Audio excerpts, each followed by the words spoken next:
prochain, vous pourrez, comme moi, louer ce bateau. Samedi dernier, les élus de la CDC Aunis-Atlantique et de nombreux membres du parc naturel régional Marais Poitevin sont venus remettre les clés de la première pénichette électrique aux prestataires suite à sa mise à l'eau sur le port de Maran. Une nouvelle pierre à ajouter à l'édifice touristique de l'Aunis-Atlantique qui compte bien redonner du dynamisme au bord de la Sèvre niortaise. C'est un projet assez ancien puisque Bernard Ferrier a mené ce projet sur le mandat de 2008. Voilà, c'est un projet qui est fait avec plusieurs départements, la Vendée, les Deux-Sèvres, la Charente-Maritime. C'est un projet qui est mené aussi avec le parc du Marais Poitevin. Donc qu'est-ce que ça va apporter? Ça va apporter l'élément touristique un petit peu plus forcé sur la ville de Maran, mais aussi sur la ville de Niort et toutes les villes entre les deux, puisque ces pénichettes sont destinées à naviguer sur la Sèvre entre Maran et Niort. Malgré un départ raté puisque la première pénichette devait être livrée l'été dernier, le PNR et la communauté de communes de l'Aunis-Atlantique n'ont rien lâché.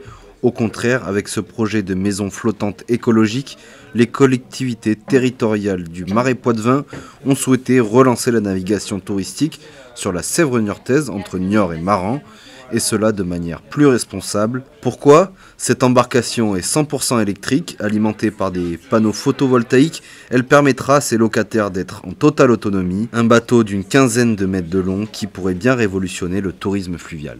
C'était important de mettre en valeur la Sèvre surtout. Et puis toutes les petites villes qui vont demain pouvoir, puisque des pontons il va y en avoir tout au long de la Sèvre, et il va y avoir des boucles vélos qui vont être associées. Et on va pouvoir découvrir le patrimoine du Marais et le patrimoine des communes qui longent la Sèvre. Avec 2 cabines, une salle de bain et une salle à manger et à coucher, cette nouvelle pénichette assure un confort certain à ses passagers. Elle pourra en accueillir 6 au total. Ainsi, ce projet répond à une demande très précise et grandissante des plaisanciers. Pour l'instant, là on va remettre les clés au prestataire, donc au délégataire qui va utiliser ces pénichettes. Aujourd'hui on est face à la première pénichette, j'espère que demain on aura une mini flotte de pénichettes qui vont pouvoir sillonner la Sèvre. Voilà, et puis un prestataire de service qui va organiser ces voyages sur la Sèvre.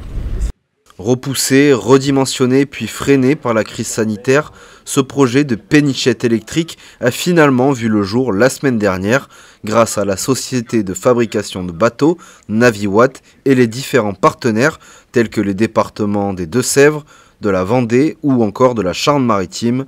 Un deuxième bateau sera bientôt livré. Coût total de l'opération, 680 000 €.